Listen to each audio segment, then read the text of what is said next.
मराठी भाषेतील मुद्रण इतिहासाचा प्रारंभ इसवी सन 1616 मध्ये छापलेल्या ख्रिस्तपुराण या ग्रंथाने झाला, ज्याला मराठीतील पहिले मुद्रित पुस्तक मानले जाते. इंग्रज जेस्युइट मिशनरी फादर थॉमस स्टीफन्स यांनी लिहिलेल्या या ग्रंथात मराठी ओवीबद्ध रचनांचा समावेश असून 10,962 ओव्या आहेत. हा ग्रंथ रोमन लिपीत पोर्तुगालमध्ये छापला गेला, कारण त्या काळात भारतात मुद्रण यंत्रणा अस्तित्वात नव्हती. 1956 या ग्रंथाची देवनागरी लिपीत प्रत प्रकाशित झाली आणि फादर स्टीफन्स यांनी मराठी भाषेचा गौरव केल्याने जेसुइट मिशनऱ्यांच्या मराठी वाङ्मय निर्मितीचा प्रारंभ त्यांच्यापासून झाल्याचं मानलं जातं. छत्रपती शिवाजी महाराजांनी सुद्धा मुद्रण कलेविषयी उत्सुकता दाखवली होती.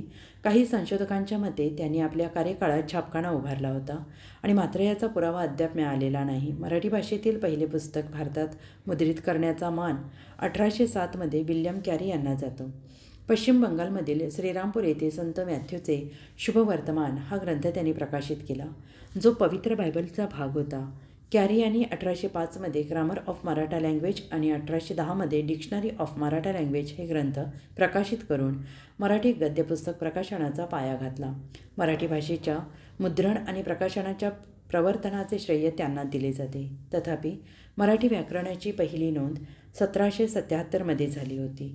पोर्तुगीज भाषेत लिहिलेल्या ग्रॅमॅटिका मराठा या व्याकरणात मुंबईतील परभू आणि कोळी लोकांच्या बोलीभाषेचा समावेश होता. डॉक्टर सिसिलिया कार्व्हलो यांच्या संशोधनानुसार कॅरी यांनी मराठी भाषेच्या व्याकरण आणि शब्दसंग्रहाला नवा आयाम दिला.